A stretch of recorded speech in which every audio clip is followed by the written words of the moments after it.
warahmatullahi wabarakatuh. Perkenalkan, nama saya Bilqis Farahansa, nomor NPM 11206014, kelas 5A, program studi bimbingan dan konseling, mata kuliah praktek BK kelompok. Nah, di sini saya akan menjelaskan sedikit tentang apa saja tahap-tahap yang ada pada bimbingan kelompok. Nah, yang pertama yaitu ada tahap pembentukan, yang kedua ada tahap peralihan, yang ketiga ada tahap kegiatan, dan yang terakhir atau tahap keempat yaitu ada tahap pengakhiran.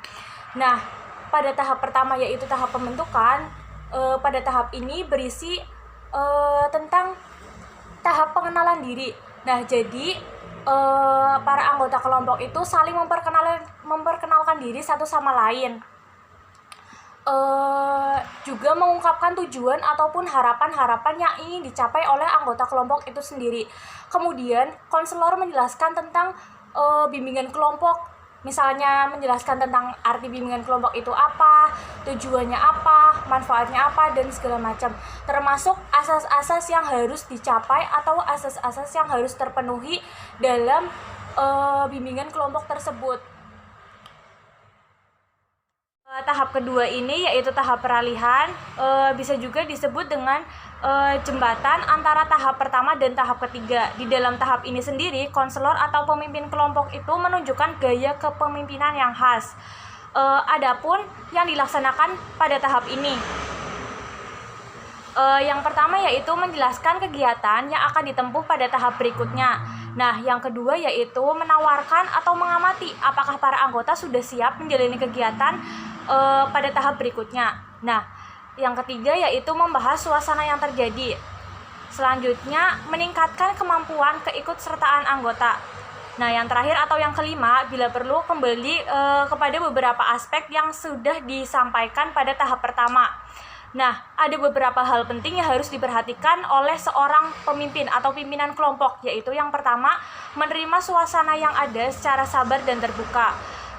Yang kedua, tidak mempergunakan cara-cara yang bersifat langsung atau mengambil alih kekuasaannya. Yang ketiga, mendorong dibahasnya suasana perasaan. Yang keempat, membuka diri sebagai contoh dan penuh empati. Ketiga yaitu ada tahap kegiatan. Tahap ini merupakan inti dari kegiatan bimbingan kelompok.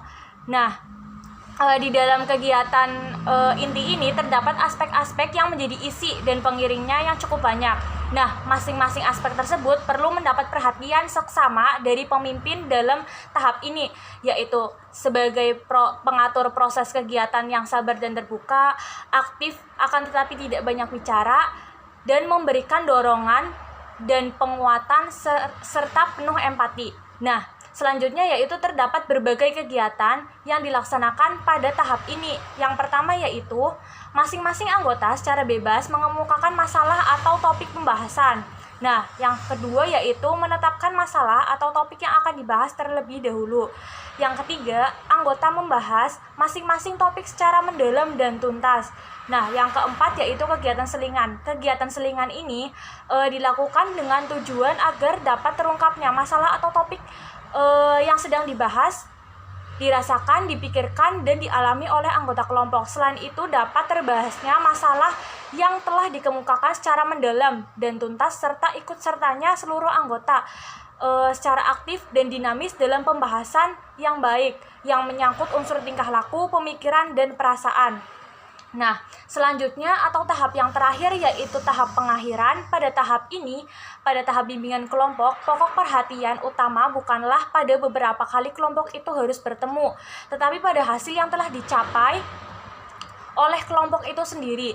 Kegiatan kelompok sebelumnya dan hasil-hasil yang telah dicapai mendorong kelompok itu harus melakukan kegiatan sehingga tujuan bersama tercapai secara penuh. Dalam hal ini, ada kelompok yang menetapkan sendiri kapan kelompok itu akan berhenti melakukan kegiatan dan kemudian bertemu kembali untuk melakukan kegiatan. Nah, selanjutnya ada beberapa hal yang dilakukan pada tahap ini, yaitu yang pertama, pemimpin kelompok mengemukakan bahwa kegiatan ini akan segera diakhiri. Nah, yang kedua, pemimpin dan anggota kelompok mengemukakan kesan dan hasil-hasil kegiatan. Yang ketiga, membahas kegiatan lanjutan. Yang keempat, mengemukakan pesan dan harapan. Yang kelima Kelima yaitu setelah kegiatan kelompok memasuki pada tahap pengakhiran, kegiatan kelompok hendaknya dipusatkan pada pembahasan dan penjelajahan tentang apakah para anggota kelompok mampu menerapkan hal-hal yang mereka pelajari di dalam suasana kelompok tadi pada kehidupan nyata mereka sehari-hari. Sekian yang dapat saya sampaikan, kurang lebihnya mohon maaf. Wabillahi taufiq wal hidayah. Wassalamualaikum warahmatullahi wabarakatuh.